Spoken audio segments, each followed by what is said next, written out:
একদিন মানিক মিয়ার দোকানে একটি ভূত এলো ছদ্মবেশে।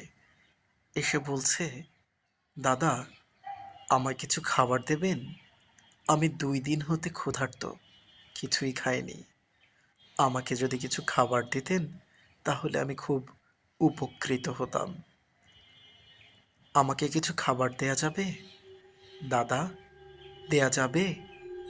মানিক মিয়া তখন চুপচাপ হয়ে শুধু শুনছে আর বলছে, নাই নাই নাই, যাও, কোনো খাবার নাই, চইলা যাও। ভূত বলছে, দাদা দেন না, 2 দিন থেকে কিচ্ছু খাই নাই, একটু খাবার দেন, খাইয়া। তখন মানিক মিয়া বলছে, না, কোনো খাবার নাই, চইলা যাও, চইলা যাও, দূর দূর দূর। এইভাবে মানিক মিয়া ভূতটাকে তাড়িয়ে দিল। এদিকে গাড় ধাক্কা দিয়ে যখন বের করে দিল, হঠাৎ করে ভূতটা খুব রেগে গিয়ে অজ্ঞান হয়ে গেল। তারপরে আশেপাশের লোকজনরা বলছে, এ এ কি হলো? এ পড়ে গেল কেন?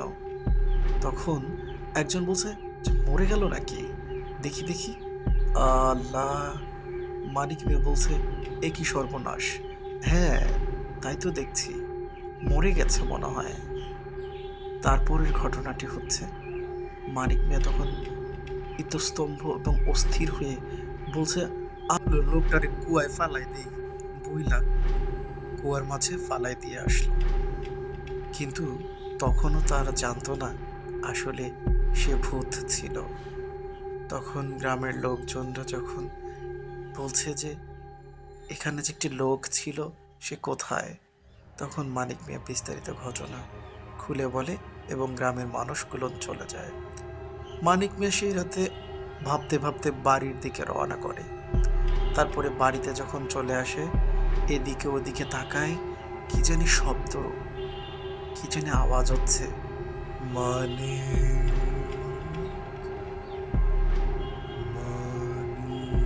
আবার ডান দিকে বাম দিকে চায়, আবার হাঁটে, আবার শব্দ হয়। কে তুমি? তুমি আমাকে ডাকছো কেন? কি চাও? তখন মানিক মিয়ার বউ খাবার নিয়ে আসলো, কিন্তু সে জানতো না কুয়ার ভূতটি তার পিছনে এসে ধাক্কা দিয়ে সব খাবার ফেলিয়ে দিল। তারপরে মানিক বলছে, এই খাবারগুলো এভাবে ফালাই দিলা কে? বউ বলছে, আমি কি নিজের হাতে খাবার ফালাই দিছি? খাবারটা হাত থেকে কেন জানি পড়ে গেল। তখন তো একটা মানিক মিয়া খালি ভাবে, একটি ভয়, একটি সংশয় কাজ করছে।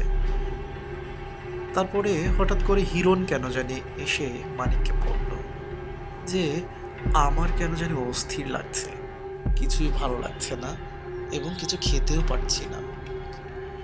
মানিক মিয়া বলল, আমারও তো একই অবস্থা, বাড়িতে মনে হয় জিন ভূতের আসর করছে, কিছু একটা করণ দরকার। হঠাৎ কইরা যখন ভাতগুলো ফালাই দিতে ধরবো, ভূত।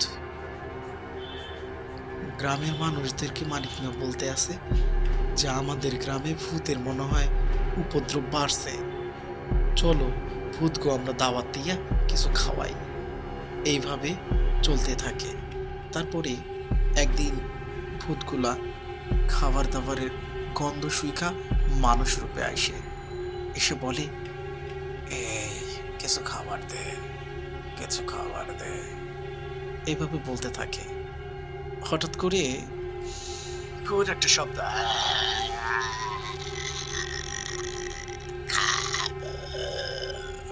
এই শব্দ শুই না, হিরো দৌড়ে পালাই গেছে।